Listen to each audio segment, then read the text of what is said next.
தமிழக பாஜக தலைவர் அண்ணாமலை வெளியிட்டுள்ள அறிக்கையில், தமிழ்நாடு மின் வாரியம் ஒரு வீடு அல்லது வர்த்தக நிறுவனத்தில் 2 மின் இணைப்புகள் இருந்தால் அதை ஒரே மின் இணைப்பாக ஒருங்கிணைத்து ஒரே கட்டணமாக கணக்கீடு செய்யும் புதிய நடைமுறையை அமல்படுத்தியுள்ளதாக செய்திகள் வெளியாகியுள்ளன.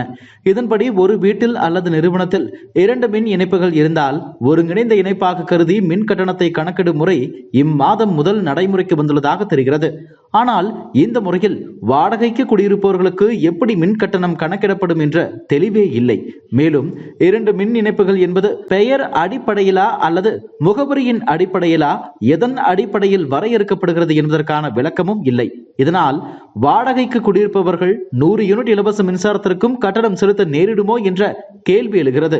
மாதந்தோறும் மின் கட்டணம் கணக்கிடப்படும் என்று தேர்தல் வாக்குறுதி கொடுத்து ஆட்சிக்கு வந்த திமுக 3 ஆண்டுகள் கடந்தும் அதனை நிறைவேற்றாமல் பொதுமக்கள் மீது புதிய கட்டண சுமைகளை சுமத்துவதிலேயே குறியாக இருக்கிறது. 2 மாதங்களுக்கு ஒரு முறை மின் கட்டணம் கணக்கிடப்படுவதால் ஏற்கனவே 50% அதிகமாக மின் கட்டணம் செலுத்திக் கொண்டிருக்கும் பொதுமக்கள் தற்போது இந்த புதிய நடைமுறையில் உள்ள தெளிவின்மை காரணமாக மேலும் மின் கட்டண உயர்வுக்கு ஆளாக நேரிடுமோ என்ற குழப்பத்தில் உள்ளனர். இதனை தெளிவுபடுத்துவது தமிழக அரசின் கடமை என குறிப்பிட்டுள்ளார். இதுபோன்ற செய்திகளை மேலும் தெரிந்து கொள்ள எங்களது யூடியூப், ஃபேஸ்புக் மற்றும் ட்விட்டர் ஆப்களை சப்ஸ்கிரைப் செய்யவும்.